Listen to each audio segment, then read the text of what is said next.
अस्सलाम वालेकुम। गर्मियों के सूट का एक बहुत ही खूबसूरत सा स्टाइल आज आपके साथ मैं शेयर करूंगी, जो सिर्फ़ और सिर्फ लेस और ट्राउज़र के कपड़े से बनकर तैयार होगा। यहाँ पर प्रिंटेड कुर्ती है, उसी हिसाब से हमने उसके प्रिंट के हिसाब से लेस का कलर ले लिया है।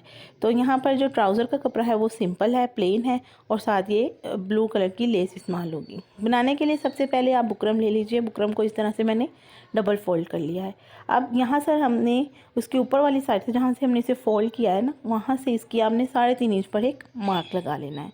3.5 इंच पर मार्क लगाने के बाद मज़ीद 1 इंच का मार्क आपने आगे लगा देना है। अब यहाँ पर 6.5 इंच का मार्क लगाएंगे और 6.5 इंच से नीचे मज़ीद 7.5 इंच पर मार्क कर दिया है। अब 7.5 इंच पर मार्क करने के बाद यहाँ पर जो हमने बाहर वाला मार्क किया था ऊपर, उसको इस लाइन के साथ मिला देंगे जो हमने 7.5 इंच पर मार्क लगाया था। अब जो हमने मार्क लगा लिया है, तो अब हम इसकी कटिंग करेंगे। कटिंग करने के लिए जो हमने बाहर लाइन ड्रॉ की है ना, उसके साथ तकरीबन 1 या पौना इंच छोड़कर हम इसकी कटिंग कर लेंगे। यहाँ पर कटिंग मुकम्मल हो गई है। अब नीचे से भी आपने तकरीबन पौने इंच के बराबर या 1 इंच के बराबर ही कपड़ा छोड़ना है। अब जो अंदर हमने लाइन मार्क की थी, वहाँ पर आप इसको कट कर लें। तो इस तरह का गला बनकर हमारे पास तैयार होगा। अब यहाँ पर जो 6.5 इंच का निशान हमने लगाया था, उसे हाफ इंच छोड़कर उसको ऊपर से मज़ीद कट कर लेना है। इस पीस को आपने संभाल कर रखना है, क्योंकि ये गले के अंदर फिलिंग के लिए इस्तेमाल होगा। तो यहाँ पर मैंने बिल्कुल रेडी कर लिया था गले को, जैसे गोल गले को रेडी करते हैं, तो उसके ऊपर कपड़ा लगाकर उसको रेडी कर लिया। अब इसके दरमियान में एक मार्क लगाएं। अब यहाँ पर शर्ट का पीस लें और उसकी फ्रंट साइड, और उसको भी दरमियान में हाफ पे मार्क कर लें। अब यहाँ पर आप इसको हाफ पे मार्क करके आयरन कर लें या हाथ से दबा लें, ताकि एक लाइन बन जाए, आपको आइडिया हो जाए कि ये कमीज़ का सेंटर है। इसी तरह आपने जो गला तैयार किया है, उसको भी आपने सेंटर से आयरन कर लेना है या फिर हाथ से निशान लगा लेना है, ताकि आपको उसके सेंटर का पता चल जाए। अब जो हमने तैयार किया है गला, इसको कमीज़ के ऊपर रखकर आपने सिलाई लगा देनी है। इसी तरह से लाइन के ऊपर आपने लाइन रखनी है, ताकि आपका गला बिल्कुल भी टेढ़ा ना हो। यहाँ पर देखें, लाइन के ऊपर यहाँ पर मैंने लाइन मिला ली है। अगर आपको ज़्यादा इशू हो रहा है तो आप इसको पिन अप कर लीजिए। पिन अप करने से ये होगा कि जहाँ पर आपने इसको रखा है ना, वहीं पे ये बैठा रहेगा, कहीं से कपड़ा ज़्यादा या कम साइड से नहीं होगा।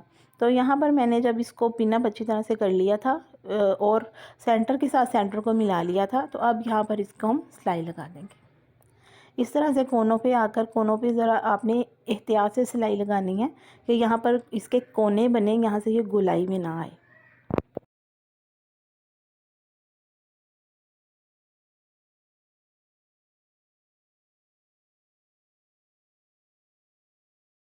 यहाँ पर सिलाई मुकम्मल हो गई थी, तो अब इसको गले को अंदर से कट कर लेना, जिस तरह हम आम नॉर्मल गले को अंदर से कट कर लेते हैं। तो यहाँ पर किनारों पर कैंची के साथ काट लें, ताकि इसकी फिनिशिंग अच्छी आए। अब इसको पलट लें और इस तरह से हमारा गला तैयार हो गया। आप चाहें तो इसको अच्छी तरह से आयरन भी कर सकते हैं। यहाँ पर मैंने 2 पट्टियाँ ली थी 3-3 इंच की, और जब इसको डबल किया तो ये 1.5 इंच बना है। तो इसके अंदर हमने उतना ही बुकरम लगा लिया था, और बुकरम लगाने के बाद इसको फोल्ड किया है। और इसकी लेंथ जो आपने लेनी है वो गले के अकॉर्डिंग लेनी है। गले से तकरीबन 2 से 3 इंच आपने ज़्यादा इसकी लेंथ लेनी है। अब इन पट्टियों की जो खुली वाली साइड है, जिधर से हमने फोल्ड किया था, उस साइड से नहीं, जहाँ से हमने इसे इसके जो 2 किनारे हैं, जहाँ से ये खुलता है, उस साइड पे आपने लेस लगा देनी है, और एक पैर से थोड़ा सा ज़्यादा छोड़कर आपने लेस लगानी है। अब उस साइड पर जहाँ पर हमने लेस लगाई थी, उसको गले के साइड पर रखें, गले के साथ रखेंगे नीचे, और इसको नीचे रखकर हम यहाँ पर सिलाई लगा देंगे। लेस जो है वो जो किनारा है जहाँ पर उसकी सिलाई हुई है, वो इस कपड़े के नीचे आएगी। इस तरह से आपने इसकी सिलाई लगानी है, और सिलाई लगाते हुए आपने ख्याल रखना है कि सिलाई बिल्कुल कपड़े के जो कॉर्नर है वहाँ पर लगे। अगर टेढ़ी मेढ़ी सिलाई हो जाएगी तो वो फिर फिनिशिंग अच्छी नहीं आएगी। बिल्कुल एक जैसी सीधी सिलाई आपने लगानी है। चाहे तो आप आहिस्ता आहिस्ता भी लगा सकते हैं, लेकिन इसमें सफाई आना ज़रूरी है, क्योंकि ये सामने नज़र आता है, तो इसकी सफाई से सिला होगा तो वो ज़्यादा अच्छा लगेगा। बिल्कुल बारीक बारीक सी आपने इसकी सिलाई लगा देनी है। यहाँ पर कोने पर आपने ख़ास तौर पर इसकी फिनिशिंग का ख्याल रखना है। कोने पर आकर आपने इस तरह से मशीन को रोकना है और फिर इसको पलट देना है। इस तरह से इसकी फिनिशिंग जो है वो बहुत अच्छी आनी चाहिए।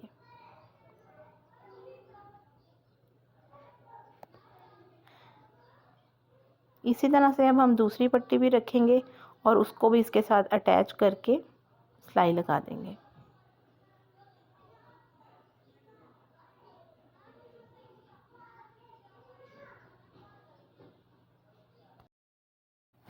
सिलाई मुकम्मल होने के बाद ये गला देखें कुछ इस तरह की शेप में आ जाएगा।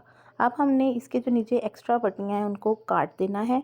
अब जो बुकरम हमने गले में से काट के रखा था उससे 1-1 इंच ज़्यादा बुकरम काट लेना है और उसको कपड़े पर चिपका देना है इस तरह से, और कपड़ा ऊपर से फोल्ड कर देना है। इसके ऊपर सिलाई लगाने की ज़रूरत नहीं है, जस्ट आपने कपड़ा चिपका कर उसको डबल कर देना है।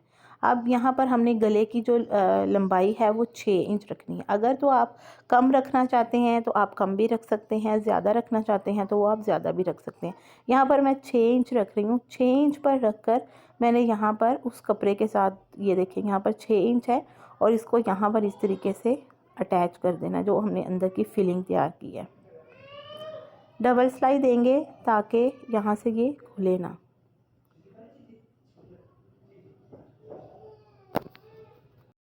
इसी तरह दूसरी साइड पर भी आप 6 इंच पर निशान लगाकर उसको थोड़ा सा फोल्ड कर लें या निशान लगा लें। जिस तरह से यहाँ पे मैंने फ़ोल्ड किया तो वहाँ पर भी आप इस तरह से सिलाई लगा दें। ये 2 सिलाइयाँ अलग-अलग लगाने का ये फ़ायदा होगा कि आपका जो दरमियान वाली फिलिंग है वो बिल्कुल बराबर आएगी। अगर आप इस तरीके से सीधी सिलाई लगाते जाएंगे तो उसमें थोड़ी बहुत कमी बेशी हो सकती है जो कि अच्छी नहीं लगेगी। तो पहले दोनों साइड से 6-6 इंच या 6.5 इंच रख के इसको पक्का कर लें। उसके बाद भी बाकी की सिलाई लगाकर इसको जोड़ लें। यहाँ लगाते हुए आपने ये ख्याल रखना है कि जो फिलिंग आपने दरमियान में लगाई है उसको ज़्यादा वो खींची हुई भी ना हो और ज़्यादा लूज़ भी ना हो। बिल्कुल सीधा कपड़ा रखकर आपने हिसाब से इसके ऊपर सिलाई लगा देनी है। हमारा गला बनकर बिल्कुल तैयार हो चुका है और यहाँ पर देखें, आप इसमें मज़ीद डिज़ाइन चाहें तो ऐड कर सकते हैं, अदरवाइज़ ये बिल्कुल रेडी है। गले का ये डिज़ाइन आपको अच्छा लगा हो तो काइंडली वीडियो को लाइक कर दीजिएगा, चैनल को सब्सक्राइब कीजिएगा। Thanks for watching.